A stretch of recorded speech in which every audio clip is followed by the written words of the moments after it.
Hello students, शुरू करते हैं रे ऑप्टिक्स का video lecture number 18। Optical instrument यानी कि प्रकाशिक यंत्र, जिसके अंदर 3 टॉपिक आते हैं। एक तो है माइक्रोस्कोप यानी कि सूक्ष्मदर्शी, एक है टेलीस्कोप यानी कि दूरदर्शी, और तीसरा है ह्यूमन आई मतलब मानव नेत्र। ये 3 टॉपिक हम इसके अंदर पढ़ेंगे। माइक्रोस्कोप यानी कि सूक्ष्मदर्शी, माइक्रो मतलब बहुत छोटा, स्कोप मतलब बहुत छोटी चीज़ों को दिखाने वाला, यानी कि सूक्ष्मदर्शी। सूक्ष्म मतलब छोटा, दर्शी मतलब दिखाने वाला। छोटा दिखाने वाला नहीं, छोटी वस्तुओं को, स्मॉल ऑब्जेक्ट्स या माइक्रो ऑब्जेक्ट्स को दिखाने वाला इंस्ट्रूमेंट क्या कहलाता है? माइक्रोस्कोप यानी कि सूक्ष्मदर्शी।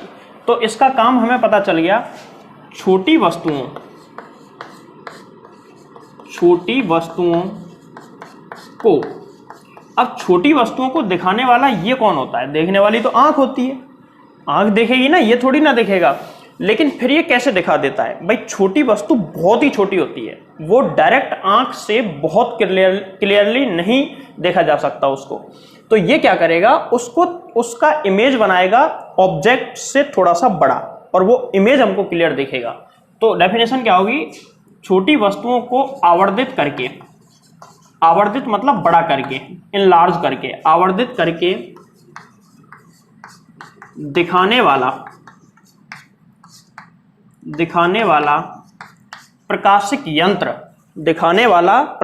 यंत्र माइक्रोस्कोप यानी कि सूक्ष्मदर्शी कहलाता है। ऑप्टिकल इंस्ट्रूमेंट है जो कि लाइट पर बेस्ड होता है। भाई दिखने की पूरी प्रक्रिया लाइट पर बेस्ड ही तो होती है, तो लाइट का ये इंसिडेंट पे ही आधारित है ये, जिसका नाम है माइक्रोस्कोप यानी कि सूक्ष्मदर्शी। ये सबसे पहले डेफिनेशन लिखेंगे, इसके बाद में एक छोटा सा टॉपिक है इसको समझने के लिए।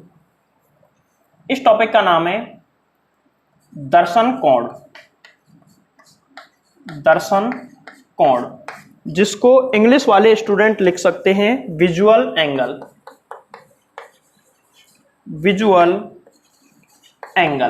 दर्शन कोण। विजुअल एंगल क्या होता है? सबसे पहले इसको समझो। ये टॉपिक जब समझ में आएगा तभी हमको समझ में आएगा माइक्रोस्कोप, क्योंकि इसका यूज होने वाला है इस टर्म का। चलो देखो, विजुअल एंगल क्या होता है। मान के चलो एक ऑब्जेक्ट है जो कि यहां पे रखा हुआ है। ये कोई भी ऑब्जेक्ट है, कोई वस्तु है, और हम इसको इतनी डिस्टेंस से देख रहे हैं। ये कोई भी डिस्टेंस हो सकती है, अभी डिस्टेंस में कुछ नहीं ले रहा हूं। और यहां पे है मानव नेत्र, यहां से हम इसको देख रहे हैं। तो देखो, टॉपिक का नाम ही है दर्शन कोण। जिस कोण पर वस्तु के दर्शन हो रहे हैं, यानी कि वस्तु हमारी आंख पे जितना कोण बना रही है वही दर्शन कोण है। यहां पे देखो, इसको मिलाएंगे, ये कोई ऑब्जेक्ट है ए बी, तो हमारी आंख पे इतना कोण बनेगा, जिसको हम अल्फा से डिनोट करते हैं। किससे नोट करते हैं? अल्फा से। अल्फा से इसको व्यक्त करते हैं। वस्तु द्वारा मानव नेत्र पर बना कोण अल्फा होता है। अब इसके बाद में मान के चलो यहां पर कोई इमेज है, इस ऑब्जेक्ट की इमेज ये वाली आई, जैसे कि इमेज को डाल देता हूं मैं A dash B dash. Distance कुछ भी हो सकती है जिसकी हम कंडीशन लेंगे, और मानव नेत्र पे इसके द्वारा बना हुआ कोण बीटा से व्यक्त किया जाता है। किससे व्यक्त करते हैं? बीटा से। ये वाला कोण अल्फा से हमेशा, और ये वाला कोण हमेशा बीटा से। अब यहां पे एक चीज समझो कि हम जब किसी वस्तु को देख रहे हैं तो उस समय मानव नेत्र का जो निकट बिंदु होता है, नियर पॉइंट, वो होता है मानव नेत्र से 25 सेंटीमीटर दूरी पर। तो जब हम किसी वस्तु को यहां देख रहे हैं तो हमको वस्तु जो भी दिख रही है, अब यदि इसको मैं पास में लाऊं तो इमेज बड़ा होता चला जाएगा। और कब तक बड़ा होगा? जब तक हम आंख के पास लेके आएंगे तब तक वो इमेज बड़ा होता जाएगा। लेकिन अगर मैं ऑब्जेक्ट को यहां से लाके ऐसे देखता हूं तो ये ऑब्जेक्ट हमको धुंधला दिखाई देने लग जाएगा। तो वो डिस्टेंस जिसके बाद धुंधला दिखाई देने लग जाता है वो 25 सेंटीमीटर होती है। कितनी होती है? 25 सेंटीमीटर। तो इसका मतलब, जैसे यहां पे एक ऑब्जेक्ट है और यहां पे है मानव नेत्र, ये ऑब्जेक्ट है और ये है मानव नेत्र। यहां पे रखे हुए ऑब्जेक्ट से यहां पे लाइट रे आती है, ये देखो ये वाला कोण बना। अब यदि मैं इस ऑब्जेक्ट को इसके और पास में लाता हूं तो ये एंगल थोड़ा सा बढ़ जाएगा। देखो, यदि और पास में लाता हूं, ऑब्जेक्ट उतना ही बड़ा है, अब की बार एंगल और बढ़ गया, ये थोड़ा सा और बढ़ गया, और यदि पास में लाएंगे हम इसको तो एंगल और बढ़ जाएगा। इस तरीके से हमें यह पता चला है कि कोई भी ऑब्जेक्ट जैसे जैसे आंख के पास आएगा वैसे वैसे आंख को बड़ा दिखाई देगा, यानी कि आंख पे बनने वाला दर्शन कोण बढ़ जाएगा। तो एक्चुअल में ऑब्जेक्ट, हम एक ऐसा डेफिनेशन बना सकते हैं अपने मन में कि अगर ऑब्जेक्ट को बड़ा देखना है, कोई भी ऑब्जेक्ट को बड़ा देखना है, तो उसके लिए विजुअल एंगल यानी कि दर्शन कोण कैसा होना चाहिए, ज्यादा, और अगर विजुअल एंगल कम है तो ऑब्जेक्ट कैसा दिखेगा, छोटा। तो ये तो था विजुअल एंगल यानी कि दर्शन कोण। ठीक है, अब सुनो, हम इसको कितना पास ले जा सकते हैं आंख के। हम इसको यहां से लाए, यहां से लाए, ऑब्जेक्ट बड़ा होगा, इसमें कोई डाउट नहीं है, लेकिन जैसे ही यहां 0 सेंटीमीटर, यहां पे 25 और यहां अनंत तक जा सकते हैं, तो अनंत पे हमको ज्यादा दूरी पे होगा तो विजुअल एंगल कम होगा, मतलब ऑब्जेक्ट छोटा दिखेगा। जैसे जैसे आंख के पास जाएंगे तो विजुअल एंगल तो बढ़ेगा, लेकिन 25 सेंटीमीटर तक ही बढ़ेगा। विजुअल एंगल तो आगे भी बढ़ेगा, लेकिन आगे जाने पर ऑब्जेक्ट हमको ब्लर, धुंधला दिखाई देगा। कैसा दिखाई देगा, धुंधला। तो हमको ऑब्जेक्ट देखना है तो धुंधला क्यों देखेंगे भाई। तो कुल मिला के बात यह है कि किसी भी ऑब्जेक्ट को सबसे बड़ा और सबसे क्लियर कहां पे देख सकते हैं, आंख से 25 सेंटीमीटर दूरी पर। कितनी दूरी पर, 25 सेंटीमीटर। क्यों, क्योंकि इसके बाद में ऑब्जेक्ट छोटा दिखता है, इसके पहले दिखेगा तो बड़ा, लेकिन वो क्लियर नहीं होगा, कैसा, धुंधला। तो मानव नेत्र की निकट परास होती है, निकट बिंदु होता है कितने सेंटीमीटर दूरी पर, 25 सेंटीमीटर। तीसरे वाले वीडियो में, यानी कि वीडियो लेक्चर नंबर 20 के अंदर हम इस चीज को डिस्कस करेंगे कि मानव नेत्र क्या है, निकट बिंदु क्या है, दूर बिंदु क्या है। ये मानव नेत्र के बारे में, ये पूरा ह्यूमन आई। ठीक है, अभी तुम ये समझ लो कि अगर किसी ऑब्जेक्ट को सबसे क्लियर और सबसे बड़ा देखना है तो ह्यूमन आई से कितने सेंटीमीटर दूरी पर रख दो उसको, 25 सेंटीमीटर। इससे ज्यादा रखोगे छोटा दिखेगा, और इससे कम रखोगे तो धुंधला दिखेगा। क्लियर है बात। तो जब भी हम, तो एक चीज तो क्लियर हो गई कि अगर किसी ऑब्जेक्ट को सबसे बड़ा देखना है तो 25 सेंटीमीटर दूरी पर रख दो। तो इस डिस्टेंस को हम डी से व्यक्त करते हैं। किससे व्यक्त करते हैं, डी से, कैपिटल डी। और कैपिटल डी बराबर कितना होता है बताओ। कैपिटल डी बराबर होता है 25 सेंटीमीटर। बराबर कितना होता है, 25 सेंटीमीटर।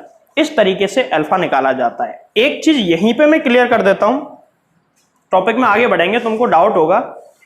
अल्फा निकालने के लिए हमको कुछ नहीं करना, उस ऑब्जेक्ट को, जो ए बी ऑब्जेक्ट है, उस ऑब्जेक्ट को आंख से 25 सेंटीमीटर दूरी पर रख दो तो अल्फा निकल जाएगा, और वो ऑब्जेक्ट आंख पे जितना कोण बनाएगा वो दर्शन कोण होगा। ठीक है, तो ये कोण दर्शन कोण कहलाता है। किसके लिए, वस्तु के लिए। अब प्रतिबिंब के लिए दर्शन कोण क्या होता है। जैसे मान के चलो ये वस्तु है, ये वस्तु है, यहां पे मानव नेत्र से हम देख रहे हैं, वस्तु हमेशा, जैसे ये वस्तु है, ये वस्तु यहां पे अल्फा कोण बना रही है, और इसका इमेज मान के चलो यहां पे इतना बड़ा बन गया। भाई मैग्नीफाई तो करेगा, ये बड़ा करेगा, उसको आवर्धित करेगा। तो यहां पे ये वाला कोण क्या होगा, बीटा। ये कोण अल्फा और ये कोण बीटा। ठीक है, अब सुनो, यहां पे ये अल्फा तभी होगा जब ये वाला कितना है, 25 सेंटीमीटर। अगर ये 25 सेंटीमीटर नहीं है तो ये अल्फा नहीं है, परंतु ये बीटा ही है। तो क्या निकल के आया, रिजल्ट ये निकला कि अल्फा निकालने के लिए हमेशा वस्तु को 25 सेंटीमीटर दूरी पर रखना पड़ेगा, और बीटा निकालने के लिए बीटा निकलता है प्रतिबिंब के लिए। बीटा किसके लिए निकलता है, प्रतिबिंब। तो प्रतिबिंब कितनी भी दूरी पर बन सकता है, ये हमारे हाथ में नहीं है, ये माइक्रोस्कोप के हाथ में है कि वो कितनी दूरी पर बनाता है। तो x is not equal constant, x constant नहीं है, जबकि ये वाली d ऑलवेज कांस्टेंट। बोलो बात समझ में आई कि नहीं आई। अब अल्फा तो ऑलवेज कांस्टेंट होता है, परंतु बीटा कांस्टेंट नहीं होता है। बीटा वो डिस्टेंस बदलने पर बदल जाएगा, लेकिन अल्फा के लिए डिस्टेंस कांस्टेंट तो अल्फा भी कांस्टेंट। ठीक है, अब देखो अगर हमको किसी भी डेरिवेशन के अंदर ऐसा काम पड़ा कि अल्फा की वैल्यू निकालो, तो इस त्रिभुज के अंदर tan अल्फा लगाओ, tan अल्फा। बीटा तो डायग्राम के अकॉर्डिंग निकलेगा, क्योंकि ये वाली डिस्टेंस हमारे पास है ही नहीं, तो ये तो डायग्राम के अकॉर्डिंग निकलेगा। डायग्राम में जितनी डिस्टेंस है उस आधार पर हम इसको निकालेंगे। ठीक है, लेकिन हम अल्फा तो निकाल सकते हैं, क्योंकि इसमें तो ऑब्जेक्ट तो जितना है उतना ही रहेगा, चाहे पास से देखो चाहे दूर से, तो इसकी एक्चुअल डिस्टेंस तो वही रहेगी ना, पास से देखो या दूर से कोई फर्क पड़ेगा नहीं। लेकिन ये डिस्टेंस सेम है, इसका मतलब ये कांस्टेंट वैल्यू है। tan अल्फा बराबर लंब बटे आधार, लंब कितना है अल्फा के सामने वाला यानी कि ए बी, अपॉन में परपेंडिकुलर, अपॉन में बेस, बेस कितना है 25 यानी कि कैपिटल डी। यदि बहुत छोटी वस्तु है, अच्छा मुझे वो बताओ, बहुत छोटी मतलब धूल का कण बहुत छोटा होता है, मच्छर भी बहुत छोटा होता है। अब तुम सोचो एक मच्छर आंख पर कितना कोण बनाएगा, आधे डिग्री का या 1 डिग्री का या उससे भी कम, इतना सा कोण होता है। तो यहां पे अल्फा नगण्य होता है, और अल्फा यदि अल्फा नगण्य हो तो ऐसी स्थिति में tan अल्फा को ओनली हम लिख सकते हैं अल्फा बराबर ए बी अपॉन में कैपिटल डी।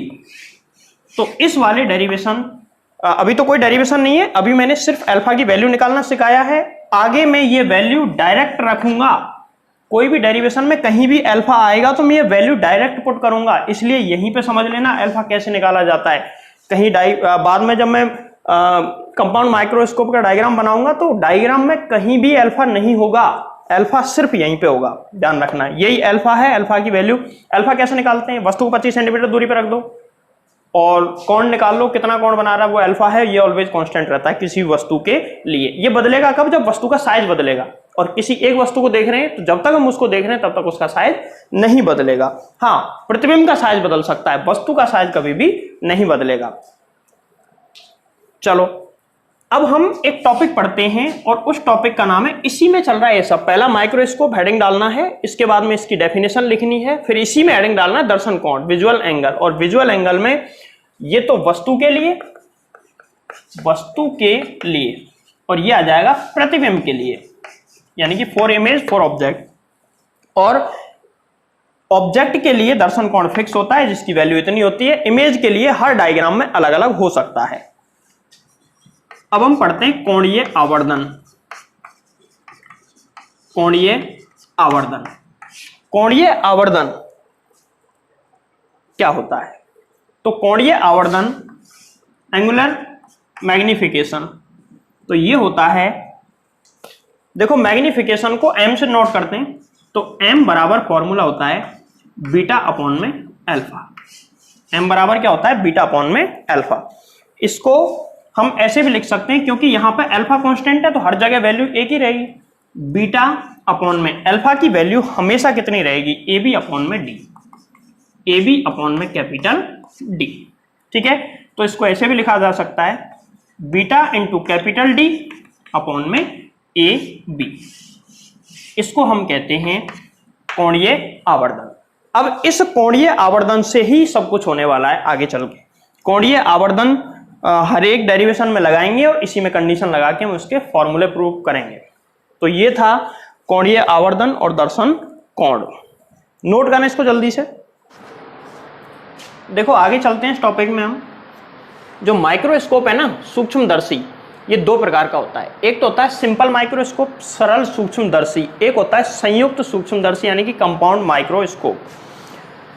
इन दोनों को हम पढ़ेंगे और ये दो ही आज की वीडियो लेक्चर का एंड कर देंगे। सबसे पहले पढ़ते हैं सरल सूक्ष्मदर्शी। सरल सूक्ष्मदर्शी यानी कि सिंपल माइक्रोस्कोप। सिंपल माइक्रोस्कोप हम आज पहले पॉइंट में पढ़ना है। तो देखो सिंपल माइक्रोस्कोप में एक्चुअल में क्या होता है इसको समझ लो।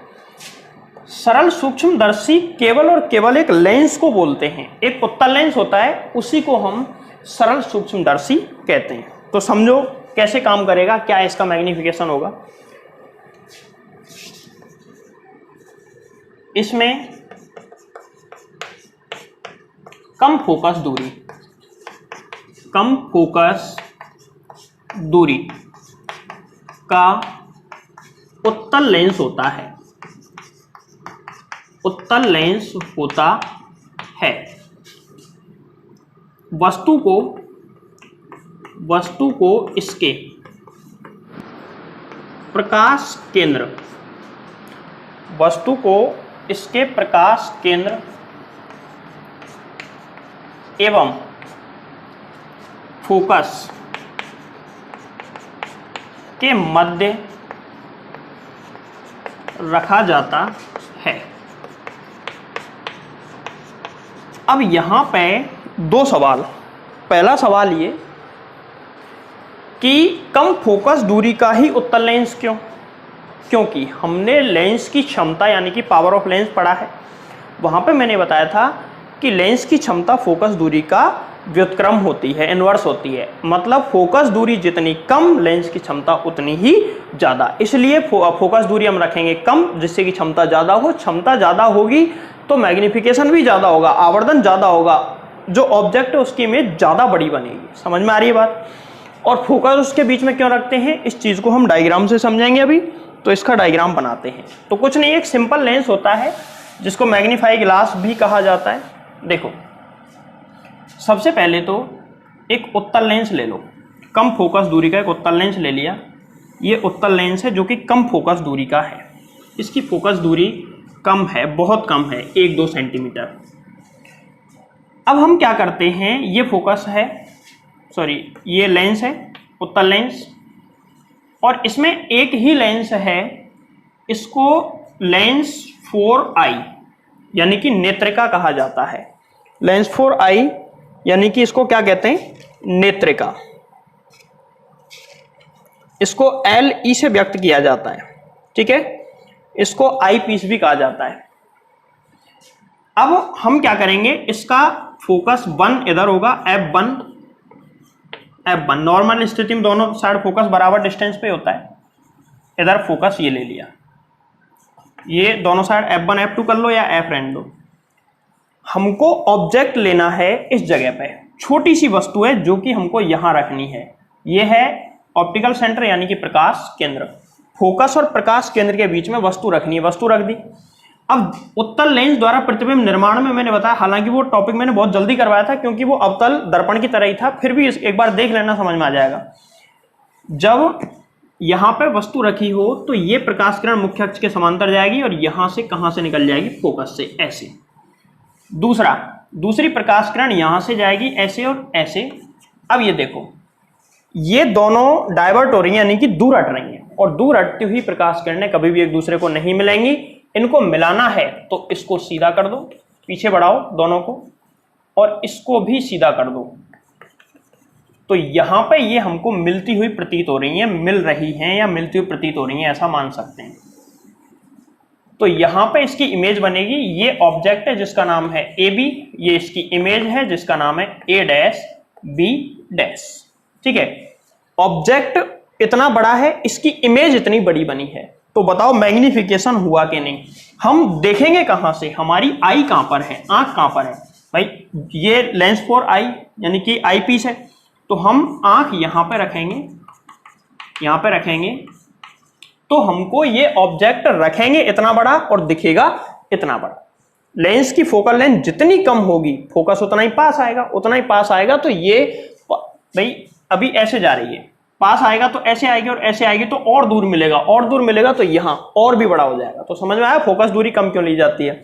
फोकस दूरी कम लेने पर वस्तु का प्रतिबिंब ज्यादा बड़ा बनेगा। बोलो आई बात समझ में। अब यहां पे देखो, ये अपना ऑब्जेक्ट है और ये फाइनल इमेज है। यहां पे इमेज और फाइनल इमेज एक ही है, यही इमेज है और यही फाइनल इमेज है। जबकि कंपाउंड माइक्रोस्कोप के अंदर फाइनल इमेज अलग होगी, इमेज अलग होगी, ठीक है। ये जो डिस्टेंस है यहां से लेके यहां तक, ये है UE, भाई वस्तु की दूरी है, object, distance of object UE। यहां पे प्रतिबिंब बना है जो कि डिस्टेंस है VE, ये वाली डिस्टेंस है VE और वो वाली डिस्टेंस है UE। अब सबसे पहले तो हम अल्फा बीटा निकालते हैं और कोणीय आवर्धन निकालते हैं, फिर बाकी कंडीशन लगाते रहेंगे। चलो देखो, बाकी कंडीशन बाद में। सबसे पहले हमको टॉपिक स्टार्ट इस तरीके से करना है, चूंकि मैग्निफिकेशन m बराबर होता है बीटा अपॉन में अल्फा, इक्वेशन नंबर फर्स्ट जो कि मैंने बता दिया था।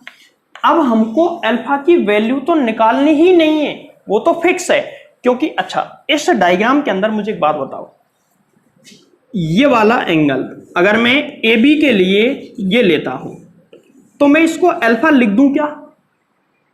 नहीं लिख सकते। क्यों नहीं लिख सकते? अल्फा तभी लिखेंगे जब वो आंख से कितनी दूरी पर हो, आंख मतलब लेंस के जस्ट बाद में आंख है तो यहां से और लेंस से दूरी सेम, मतलब आंख से कितनी दूरी पर हो, कैपिटल डी यानी कि 25 सेंटीमीटर। जबकि 25 सेंटीमीटर है क्या, नहीं है, और नहीं है तो इसको अल्फा नहीं लिखेंगे। लेकिन प्रतिबिंब के लिए भी तो कोण यही है, प्रतिबिंब भी तो आंख पर इतना कोण बना रहा है, ये वाला, तो ये वाला कोण। और मैंने कहा था प्रतिबिंब के लिए कोण हर डायग्राम में अलग अलग हो सकता है, अलग अलग हो सकता है, तो ये कोण क्या है? बीटा, अल्फा नहीं है। तो अब हमें बीटा व अल्फा का मान ज्ञात करना है। तो अब हमको अल्फा और बीटा की वैल्यू फाइंड करनी है, कितनी होगी? तो देखो, सबसे पहले तो हम लगाते हैं अल्फा, चूंकि सीधा अल्फा बराबर ए बी अपॉन में डी, इक्वेशन नंबर सेकंड। ये तो अल्फा की वैल्यू आ गई। अब हम निकालते हैं, थोड़ा सा इधर से मिटा देता हूं, बीटा की वैल्यू भी हमको निकालनी है। तो एक बार इसको नोट कर लेना, डायग्राम को मैं थोड़ा सा मिटा रहा हूं इधर से। अब हम निकालेंगे बीटा की वैल्यू। तो देखो बीटा की वैल्यू कैसे निकालेंगे, समझो। बीटा का मान, बीटा का मान निकालो भाई। बीटा की वैल्यू डायग्राम में है, यहां पर एंगल बीटा है ना, तो बीटा के लिए वही जैसे उसमें tan अल्फा लगाया था, इसमें tan बीटा लगा दो। तो जब इसमें तुम tan बीटा लगाओगे तो परपेंडिकुलर अपॉन में बेस, लंब बटे आधार। यहां पे देखो बीटा के सामने वाला लंब यानी कि a डैश b डैश, ये कितना आ गया? a dash b dash upon में। हाँ, एक चीज और याद रखें, हम चाहें तो दोनों कंडीशन के लिए इसको लगा सकते हैं, मतलब पूरा बड़ा वाला ट्रायंगल ले लो या फिर तुम चाहो तो छोटा वाला ट्रायंगल भी ले सकते हैं, क्योंकि बीटा दोनों में है तो छोटा वाला ले लो, ज्यादा सही रहेगा। बीटा के सामने वाली साइड कितनी है? ए बी, तो यहां पे ए बी ले लो, डेरिवेशन छोटा रह जाएगा अपना, आसान रहेगा, क्योंकि इसमें ए बी ऑलरेडी है, इसमें भी ए बी है, ए बी से ए बी कट जाएगा, बीटा अपॉन अल्फा करोगे तो इसमें, ठीक है। और अपॉन में कितना आएगा? यू ई। यदि बीटा नगण्य हो, यदि बीटा नगण्य हो तो, और बीटा नगण्य हो तो भैया tan बीटा को सिर्फ क्या लिख सकते हैं? बीटा कितना आ गया? ए बी अपॉन में यू ई, इक्वेशन नंबर थर्ड। तो इक्वेशन नंबर सेकंड और थर्ड की वैल्यू इक्वेशन नंबर एक में रखने पर रखो, फ्रॉम इक्वेशन वन, और इक्वेशन वन से क्या आ जाएगा बता दो? m बराबर बीटा की वैल्यू ए बी अपॉन में U E, A B upon में यू ई, अपॉन में किसकी वैल्यू? अल्फा, और अल्फा की वैल्यू कितनी?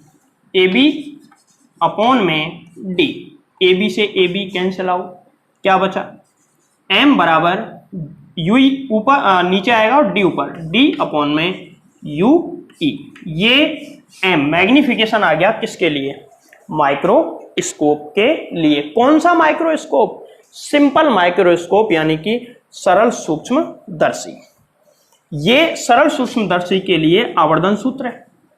अब देखो यहां दो कंडीशन लगेंगे। मैंने कहा कि अल्फा के लिए डिस्टेंस कांस्टेंट होती है, लेकिन बीटा के लिए डिस्टेंस कुछ नहीं होती। जितना इसकी कंडीशन के अकॉर्डिंग इसको आगे पीछे करके हम उस डिस्टेंस को चेंज कर सकते हैं। सोचो, अगर हम इस ऑब्जेक्ट को फोकस पर रख दें, भाई बीच में रखने को तो कहा था, कहीं भी रख दो, लगभग फोकस पर रख दें, तो प्रतिबिंब कहां चला जाएगा? अनंत पे। प्रतिबिंब कहां चला जाएगा? अनंत पे। तो कम से कम कितनी दूरी पे प्रतिबिंब बनना चाहिए कि हमको क्लियर दिखे? 25 सेंटीमीटर। ज्यादा से ज्यादा कितना पीछे ले जा सकते हैं? ज्यादा ज्यादा तो कहीं ले जाओ, अनंत तक जा सकते हैं। तो प्रतिबिंब कम से कम 25 सेंटीमीटर और ज्यादा से ज्यादा कितनी ही दूरी पे बन सकता है। अच्छा, ये तो हो गया कि कम से कम, ज्यादा से ज्यादा। सोच के बताओ कि जब वो 25 सेंटीमीटर दूरी पर बनेगा प्रतिबिंब, तो हमको ज्यादा बड़ा दिखेगा या अनंत पे ज्यादा बड़ा दिखेगा? तो वो हमको 25 सेंटीमीटर पे ज्यादा बड़ा दिखेगा और अनंत पे छोटा दिखेगा। तो मैक्सिमम मैग्निफिकेशन किसके लिए होगा? मैक्सिमम अधिकतम आवर्धन किसके लिए होगा? 25 सेंटीमीटर, जब डी की वैल्यू 25 हो। और न्यूनतम आवर्धन कब होगा? जब प्रतिबिंब बहुत पीछे बने, यानी कि अनंत पे बने, ऐसा मान लो। तो उस समय आवर्धन कैसा होगा? मिनिमम। तो ये दो कंडीशन में अलग अलग फॉर्मूले आएंगे। तो सबसे पहले केस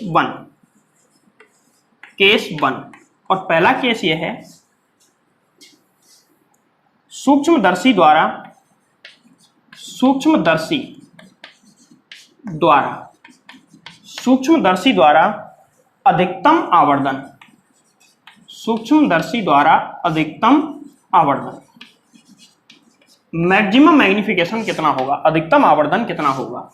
तो फिर से बता देता हूं कि जब 25 सेंटीमीटर दूरी पे प्रतिबिंब बनेगा फाइनल, मतलब ये वाला जो प्रतिबिंब है VE बराबर 25 पे होगा, और हम इधर से देख रहे हैं और ये 25 सेंटीमीटर पर है, तो सबसे बड़ा और क्लियर दिखेगा।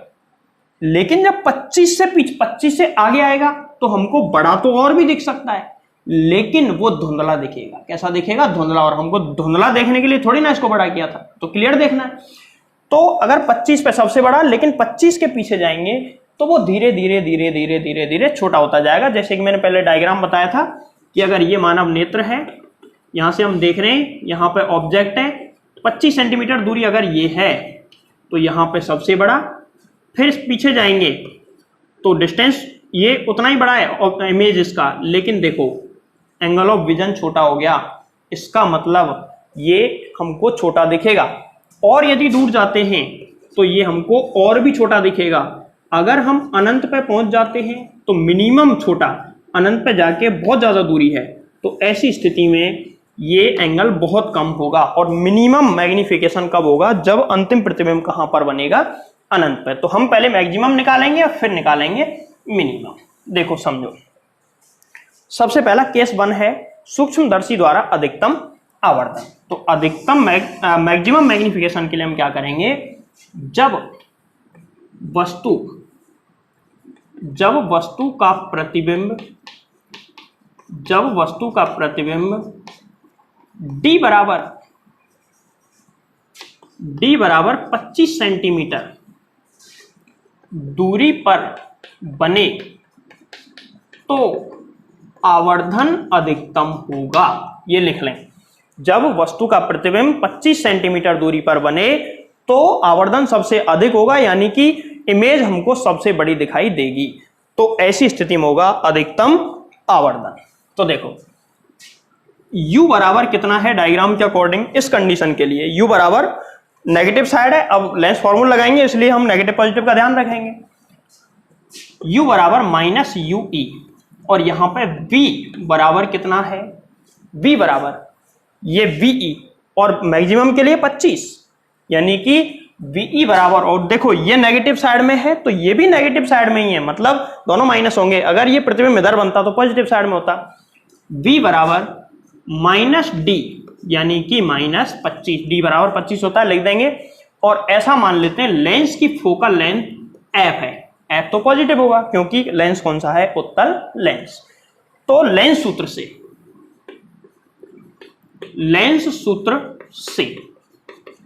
अब इसमें लेंस सूत्र लगाओ, और ये जो फॉर्मूला है ना, इस फॉर्मूले को हम डाल देते हैं इक्वेशन नंबर 4, और दो कंडीशन में अलग अलग फॉर्मूले आएंगे लेंस सूत्र से। लेंस सूत्र क्या है? 1/f बराबर 1/v माइनस 1/u। ठीक है, तो 1/f बराबर माइनस 1/ve या 1/-ve, इसको माइनस d लिख दो, और माइनस 1/-ue। तो हम 1/f बराबर लिख सकते हैं 1/ue प्लस माइनस 1/d। तो हमको डी अपॉन यूई निकालना है। क्या निकालना है? D upon U E. तो डी अपॉन यूई कैसे निकालें? डी से गुणा करने पर, डी से गुणा करने पर, और जब डी से गुणा करेंगे तो ऐसी स्थिति में आएगा डी अपॉन में एफ बराबर डी अपॉन में यूई माइनस 1, डी से डी कट जाएगा। तो डी अपॉन यूई बराबर कितना आ गया? डी अपॉन यूई बराबर डी अपॉन में एफ प्लस 1, ये निकल गया डी अपॉन यूई की वैल्यू। और डी अपॉन यूई ही क्या होता है? मैग्निफिकेशन। तो इसको एक बार नोट करें, यहां तक स्क्रीनशॉट ले लें या नोट कर लें। मैं अभी इसको थोड़ा इस साइड से मिटा रहा हूं। देखो समीकरण 4 से, अब समीकरण 4 में जब इसको रखेंगे डी अपॉन यूई, तो मैग्निफिकेशन m बराबर डी अपॉन में एफ प्लस 1, ये अधिकतम आवर्धन होगा। मतलब एक किसी माइक्रोस्कोप से, किसी भी माइक्रोस्कोप से, सिंपल माइक्रोस्कोप से अधिकतम इतना गुना उसको बड़ा करके देखा जा सकता है। कितने गुना? D upon F plus 1। अब न्यूनतम आवर्धन, रिलैक्स कंडीशन, जब आंख रिलैक्स कंडीशन में हो, प्रतिबिंब अनंत पे बन रहा हो, उस स्थिति में ये कितना होगा? तो उसके लिए हम इसको आगे सॉल्व करते हैं। पहली कंडीशन मिटा दूं, इसको नोट करें। देखो, जब अंतिम प्रतिबिंब अनंत पर बने और उस स्थिति में आवर्धन कैसा होगा? न्यूनतम। चलो दूसरी कंडीशन लेते हैं। न्यूनतम आवर्धन के लिए, न्यूनतम केस सेकंड है ये, केस सेकंड, न्यूनतम आवर्धन के लिए, और न्यूनतम आवर्तन के लिए अंतिम प्रतिबिंब Ve बराबर होगा अनंत। अब माइनस अनंत ले लो, प्लस अनंत ले लो, उससे कोई फर्क पड़ेगा नहीं। Ve बराबर कितना? अनंत। और U बराबर कितना है? माइनस का यूई। फोकल लेंथ एफ है ही पॉजिटिव। अब यही फॉर्मूला हमको लेंस फॉर्मूला वापस से लगाना है। तो लेंस फॉर्मूला जब लगाएंगे 1 अपॉन एफ बराबर 1 upon V minus 1 upon U. देखो इसमें वैल्यू लिखो, 1 अपॉन एफ बराबर 1 बटे अनंत, भाई v बराबर Ve माइनस v, और माइनस v या v बराबर अनंत है, 1 बटे अनंत माइनस 1 बटे माइनस यूई। यहां से आया, यहां से क्या निकल के आया? देखो ये तो 0 हो गया, ये तो 0 हो चुका है। तो क्या 1 अपॉन एफ बराबर 1 अपॉन यूई। अब इसमें d से गुणा करो, d से गुणा करने पर, d से गुणा करेंगे तो d अपॉन एफ बराबर d अपॉन में यूई, ये निकल के आएगा। इसको डाल देते हैं। चलो इक्वेशन छोड़ो, समीकरण 4 में रखने पर, समीकरण 4 से, समीकरण 4 अभी अभी मैंने मिटाया, डी अपॉन यूई था, m बराबर डी अपॉन यूई, इसकी जगह हम क्या लिख सकते हैं? D upon F. तो m बराबर आ जाएगा डी अपॉन यूई बराबर डी अपॉन में एफ। ये मिनिमम मैग्निफिकेशन है। बोलो आई बात समझ में? तो किसी भी सिंपल माइक्रोस्कोप यानी कि सरल सूक्ष्मदर्शी से ज्यादा कितने गुना बड़ा किया जा सकता है प्रतिबिंब को? इतने गुना। कम से कम कितने गुना कर देगा? इतने गुना तो वो कर ही देगा। अब फाइनल जो फॉर्मूला आया है उसको गौर से देखो एक बार, m बराबर d अपॉन एफ, यानी कि m is proportional to 1 upon F. इसका मतलब ये है, क्या है इसका मतलब? इसका मतलब ये है कि फोकल लेंथ ज्यादा तो मैग्निफिकेशन कम, फोकल लेंथ कम तो मैग्निफिकेशन ज्यादा, इनवर्सली प्रोपोर्शनल है। और ऐसा है तो फोकल लेंथ कम लेने पर मैग्निफिकेशन ज्यादा आएगा, आवर्धन ज्यादा आएगा। मतलब कितने गुना बना, आवर्धन मतलब क्या होता है कि ऑब्जेक्ट के बजाय कितने गुना बना। मतलब ऑब्जेक्ट अगर मान के चलो AB की हाइट 1 सेंटीमीटर है और मैग्निफिकेशन 4 आ गया, इसका मतलब है कि जो प्रतिबिंब बना वो 4 सेंटीमीटर बना, 4 गुना। अगर ये 2 होता तो ये 8 हो जाता, और ये 10 होता तो ये 40 हो जाता। बोलो आई बात समझ में? बहुत इंटरेस्टिंग टॉपिक था, जल्दी से इसको नोट करें कंप्लीट। दूसरा स्टार्ट करते हैं जिसका नाम है संयुक्त सूक्ष्मदर्शी। देखें संयुक्त सूक्ष्मदर्शी, इस टॉपिक पे आते हैं। सेकंड नंबर सूक्ष्म, एक तो पढ़ लिया हमने सिंपल माइक्रोस्कोप, एक है कंपाउंड यानी कि संयुक्त सूक्ष्मदर्शी। इसका नाम संयुक्त क्यों है, सबसे पहले ये समझो। संयुक्त मतलब होता है जुड़ना। तो इस वाले जो दूर सूक्ष्मदर्शी है, सूक्ष्मदर्शी, इसमें दो सिंपल माइक्रोस्कोप से मिलकर एक बनता है। इसका मतलब पिछले वाले में एक उत्तल लेंस था, तो इसमें उत्तल लेंस कितने होंगे, 2। समझ में आई ये बात? उसमें एक उत्तल लेंस और इसमें उत्तल लेंस कितने होंगे, 2। इसके बाद में हम आगे बात करते हैं कि सबसे पहले माइक्रोस्कोप होता कैसा है, ये वाला कंपाउंड वाला। तो देखो, इसको अभी मैं बोलूंगा तो नोट कर लेना, वीडियो पॉज करके। अभी मैं थोड़ा बता रहा हूं इसके बारे में। तो देखो, ऐसा सूक्ष्मदर्शी है ये, ऐसा सूक्ष्मदर्शी है। एक तो इसकी मैग्निफिकेशन पावर ज्यादा होती है उसके बजाय, क्योंकि दो लेंस होते हैं, दो एक साथ मैग्निफिकेशन करते हैं। ऐसा सूक्ष्मदर्शी है जिसमें 2 उत्तल लेंस लिए जाते हैं। जिसमें क्या लिए जाते हैं, 2 उत्तल लेंस। अब 2 उत्तल लेंस की विशेषता ये होगी कि एक उत्तल लेंस की फोकस दूरी ज्यादा होगी और दूसरे उत्तल लेंस की फोकस दूरी होगी कम। एक उत्तल लेंस की फोकस दूरी ज्यादा और दूसरे उत्तल लेंस की फोकस दूरी कम होगी। जो ज्यादा फोकस दूरी का उत्तल लेंस होगा वो होगा हमारी आंख की तरफ, और जो कम फोकस दूरी का उत्तल लेंस होगा वो होगा ऑब्जेक्ट की तरफ। ठीक है, इसको जो आंख की तरफ होता है इसको हम आईपीस बोलते हैं, यानी कि अभिनेत्र लेंस। आईपीस यानी कि अभी मैं लिख के बताऊं, अभिनेत्र लेंस या आईपीस या नेत्रिका भी इसको कहते हैं हिंदी में। जिसकी फोकल लेंथ कम होगी उसको कहते हैं ऑब्जेक्टिव लेंस। कौन सा? क्योंकि ऑब्जेक्ट की तरफ है, जो आंख की तरफ है वो आईपीस, जो ऑब्जेक्ट की तरफ है ऑब्जेक्टिव लेंस। इसको बोलते हैं ऑब्जेक्टिव लेंस।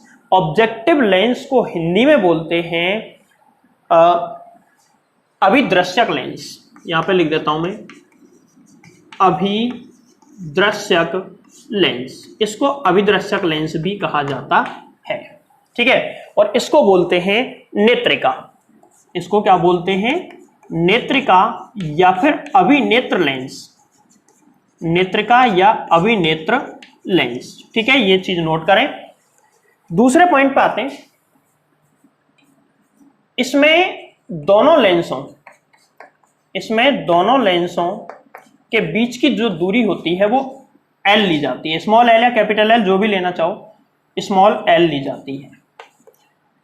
पहला लेंस जो इमेज बनाता है वो दूसरे के लिए ऑब्जेक्ट काम करता है, फिर फाइनल इमेज बनती है। तो इसमें 2 इमेज बनती हैं, एक फाइनल इमेज और एक पहले वाले की ऑब्जेक्ट की डायरेक्ट इमेज। ठीक है, सुनो, सबसे पहले मैं इसका डायग्राम बना रहा हूं, बहुत इंपॉर्टेंट है डायग्राम को समझना।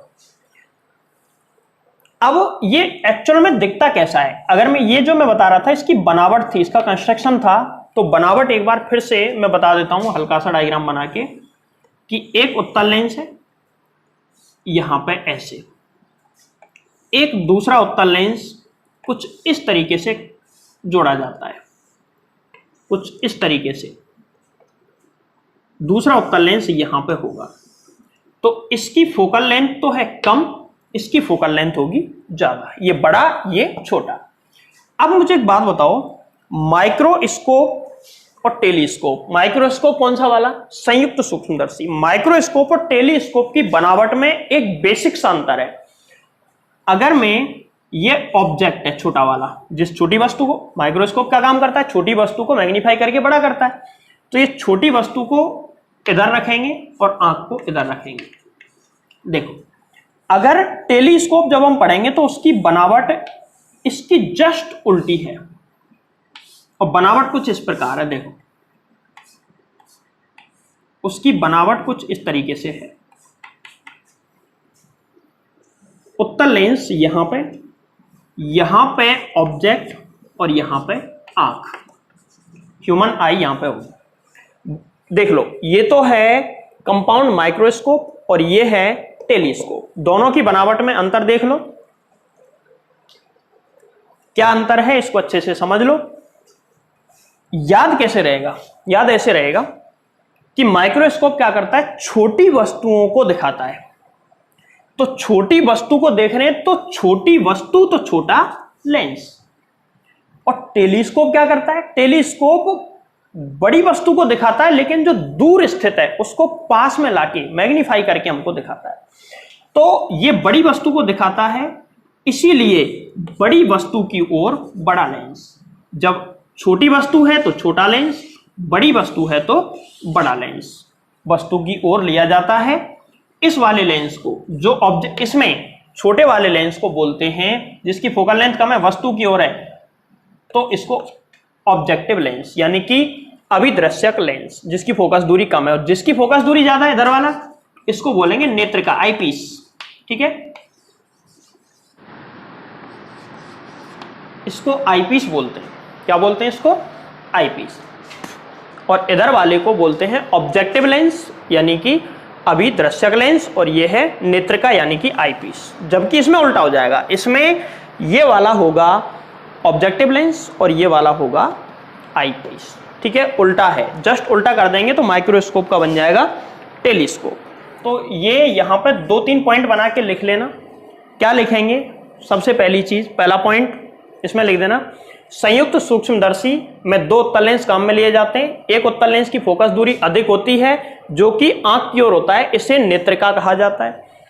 दूसरा पॉइंट, इसमें दूसरे फोकल लेंस की, दूसरे उत्तल लेंस की फोकस दूरी कम होती है, जो कि वस्तु की ओर होता है, जिसे अभिदृश्यक लेंस कहा जाता है। अब हम आते हैं, और दोनों लेंसों के बीच की दूरी L होती है, जिसे परिवर्तित किया जा सकता है, जिसे हम चेंज कर सकते हैं अपनी जरूरत के हिसाब से। अब आते हैं इसकी क्रियाविधि। इसकी जो वर्किंग होगी, क्रियाविधि होगी, क्रियाविधि में हमने बनावट पढ़ ली है अभी, और बनावट में ये पढ़ा हमने कि जो आईपीस होता है, नेत्र लेंस होता है, वो बड़ा होता है, और ऑब्जेक्टिव लेंस जो होता है वो कैसा होता है? छोटा। चलो देखो, सबसे पहले ऑब्जेक्टिव लेंस को रखते हैं। एक प्रिंसिपल एक्सिस, मुख्य अक्ष बना देता हूं मैं यहाँ पे। सबसे पहले मुख्य अक्ष बनाओ। देखो, इसका डायग्राम अच्छे से बनाना है भाई। सबसे पहले तो ये हमने बना दिया इसका मुख्य अक्ष। अब क्या करते हैं, मुख्य अक्ष बनाने के बाद आईपीस यानी कि ऑब्जेक्टिव लेंस, अभिदृश्यक लेंस को यहां पर रख देंगे, और इस अभिदृश्यक लेंस के पास में रखी जाएगी वस्तु। अभिदृश्यक लेंस के पास में किसको रखेंगे? वस्तु को। तो इसको थोड़ा मैं पीछे ले रहा हूं, और जितना पीछे लेंगे उतना डायग्राम थोड़ा ठीक बनेगा, ज्यादा बड़ा इमेज इसका बनेगा नहीं, इसलिए तो मैं यहां पे ऑब्जेक्ट ले रहा हूं, थोड़ा पीछे ही लेना है, ध्यान रखें इस चीज को। ये मैंने ऑब्जेक्ट ले लिया, name of object is A and B, वस्तु का जो नाम है वो है ए बी। अब ये कौन सा है? LO, ऑब्जेक्टिव लेंस है, इसका प्रकाश केंद्र O1 है। हम यहां से मुख्य अक्ष के समांतर एक प्रकाश किरण आपतित कराते हैं, और दूसरी प्रकाश किरण आपतित होगी कहां से? ऐसे, और यहां से आने के बाद ये निकल के सीधी जाएगी, और सीधी निकल के कहीं ऐसे चली जाएगी, इधर चली जाएगी लाइट रे। अब दूसरी वाली जो लाइट रे है, उसको ये यहां से समांतर आई है, तो ये फोकस से जाके मिलेगी, यहां से जाएगी और ऐसे फोकस पे जाके कहीं मिल जाएगी। जहां से जाएगी वो क्या होगा? Focus, FO, lens of object के लिए। ठीक है, यहां पे ये लाइट रे मिली है जाके, और जहां दोनों लाइट रे मिलेंगी वहीं पे क्या बनेगा? प्रतिबिंब बन जाएगा। तो इस ऑब्जेक्ट का इमेज मैंने यहां पे बना लिया, ये इस ऑब्जेक्ट का इमेज बन के तैयार है। इमेज का नाम लिख देता हूं मैं A' एंड B'। अब कंपाउंड माइक्रोस्कोप में तो 2 लेंस होते हैं ना, ये तो ऑब्जेक्टिव हो गया। अब आईपीस भी तो बनाएंगे, वो इधर होगा। देखो, सबसे पहले एक बात और मैं यहां पे समझा देता हूं कि ये जो पॉइंट है ना, ये होगा FO, FO1, FO2, और दोनों साइड बराबर हैं। नॉर्मल कंडीशन में दोनों साइड बराबर ही होता है। ये FO, ये FO, दोनों बराबर ही लिख दिया मैंने। दूसरी चीज, ऑब्जेक्ट को कहां रखना है, ये नोट आउट करने वाली बात है। ऑब्जेक्ट को कहां रखना है? ऑब्जेक्ट होगा FO के जस्ट बाद, पहले नहीं होगा, जस्ट बाद। जस्ट बाद का मतलब है कि ये जो डिस्टेंस है, ये कितनी है? UO, ऑब्जेक्टिव लेंस के लिए डिस्टेंस ऑफ ऑब्जेक्ट। ठीक है, UO, और ये वाली ऑब्जेक्ट से, सॉरी, और ये वाली डिस्टेंस यहां से कितनी होगी? FO, और ये कितनी? UO। हम ऐसा मान सकते हैं कि FO लगभग बराबर है UO के, ठीक है। तो क्योंकि ये लगभग लगभग सेम ही है। अब देखें, इसके बाद में यहाँ पे इमेज बन गया। अब हम क्या करेंगे, दूसरे वाले लेंस को बनाएंगे। पहले डायग्राम बना रहा हूं, फिर वर्किंग भी इसकी बताऊंगा। देखो, दूसरा वाला लेंस यहाँ पे बनाएंगे जो कि बड़ा होता है, आंख की तरफ वाला लेंस बड़ा होता है। ये हमने दूसरा वाला लेंस बना दिया जो कि ऑब्जेक्टिव लेंस से बड़ा होता है, ठीक है। इस वाले लेंस से बड़ा है, अपर्चर भी बड़ा है और फोकल लेंथ भी ज्यादा, दोनों चीज ध्यान रखें। बड़ा होने का मतलब क्या होता है, बड़ा होने का मतलब ये होता है कि साइज में भी बड़ा है और फोकल लेंथ भी उसकी कैसी है, ज्यादा। छोटा होने का मतलब साइज में भी छोटा है और फोकल लेंथ कैसी है, कम। अब यहां इस पॉइंट से ये क्या है, इमेज किसका, ऑब्जेक्ट का एलो द्वारा बना हुआ इमेज। ये इमेज दूसरे वाले लेंस के लिए ऑब्जेक्ट का काम करेगा, दूसरे वाले लेंस के लिए वस्तु का काम करेगा। हम इन दोनों के बीच की दूरी जो एल होती है, इन दोनों के बीच की दूरी कितनी होती है, एल। इस लेंथ को आगे पीछे करके, इस लेंथ को एडजस्ट करके, हम इन लेंसों को आगे पीछे करके इस तरीके से एडजस्ट करेंगे कि इसका जो फोकस है, ये क्या है, लेंस LE, इसका जो फोकस है FE यहां पे आ जाना चाहिए। यहां पे आ गया। जब इसका फोकस यहां पे आ गया तो पहले लेंस द्वारा बना हुआ ऑब्जेक्ट दूसरे वाले लेंस के प्रकाश केंद्र, यहां पे इसका प्रकाश केंद्र होगा O2, प्रकाश केंद्र और फोकस के बीच में आ जाएगा। अब देखो, ये सिंपल माइक्रोस्कोप की तरह बिहेव करने लगेगा। कैसे, यहां पे ऑब्जेक्ट है, यहां से एक प्रकाश किरण तो ऐसे चली जाएगी, दूसरी प्रकाश किरण जाएगी मुख्य अक्ष के समांतर और यहां से जाके फैलेगी अवे, ऐसे चली जाएगी। यहां पे कौन सा पॉइंट होगा, FE, ठीक है। जब इनको पीछे की तरफ मिलाएंगे, जब इनको पीछे की तरफ मिलाएंगे तो पीछे की तरफ मिलाने पर, इसको देखो मैं पीछे लेके आ रहा हूं, इनको पीछे की तरफ मिलाएंगे तो पीछे की तरफ मिलाने पर कहीं ये काटेंगे एक दूसरे को, जहां पे काटेंगे वहीं पे बनेगा इमेज या फाइनल इमेज, वहीं पे बनेगा फाइनल इमेज। क्योंकि इमेज तो वो भी था जिसको हमने नाम दिया है A''B'', इसको मिटा देंगे 10, ठीक है। तो यहां पे बना इसका फाइनल इमेज। ये माइक्रोस्कोप का डायग्राम है। इसमें क्रियाविधि में क्या लिखेंगे, देखो क्रियाविधि में अगर कोई लिखना चाहे तो लिख सकते हैं हम। क्या क्या लिखना है वो सुन लो। लिखना यह है कि सर्वप्रथम वस्तु को अभिदृश्यक लेंस के फोकस के पास रखते हैं, जिससे इसका प्रतिबिंब A''B' लेंस LE की तरफ बनता है। अब लेंस LE के लिए A''B' वस्तु का काम करता है।